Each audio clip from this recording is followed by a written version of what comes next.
Kita ulangan, Yesus pernah berpuasa 40 hari 40 malam.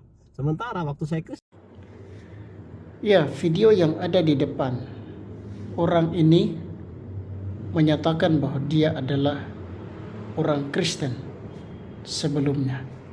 Tapi setelah dia belajar banyak tentang Islam, pada akhirnya dia masuk menjadi orang Islam atau orang Muslim. Tapi saya justru meragukan latar belakangnya sebagai seorang Kristen. Dari mana saya meragukannya?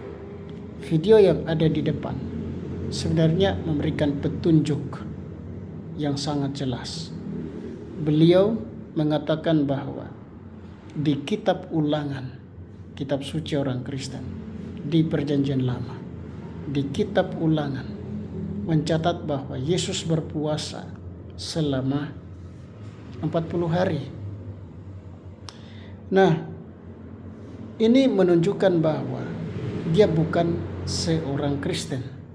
Kalau memang dia adalah orang Kristen, dia tidak akan menyatakan hal sebodoh ini. Kita tahu bersama bahwa di dalam kitab Ulangan yang ditulis oleh Musa ribuan tahun sebelum Yesus, tidak ada catatan di sana bahwa Yesus berpuasa selama 40 hari 40 malam.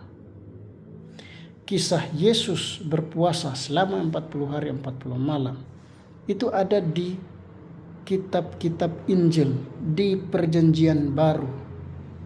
Matius, Markus, Lukas misalnya mencatat peristiwa itu.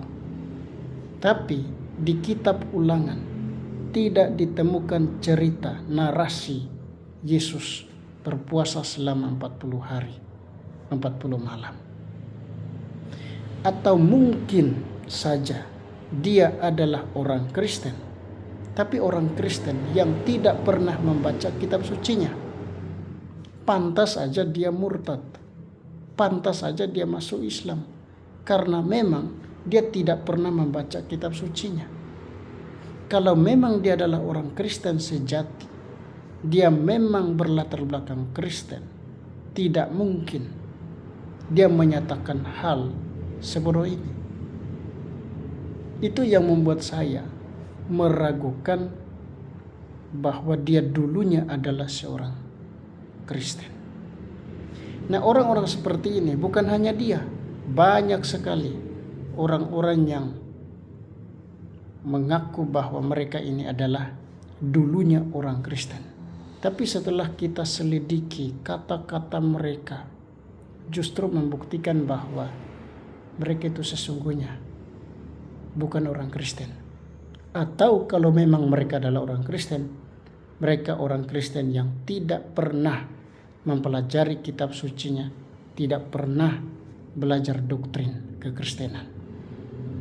Jadi saya meragukan kesaksian orang ini bahwa dia adalah seorang Kristen sebelumnya. Baik, selamat malam. Selamat beristirahat. Tuhan Yesus memberkati.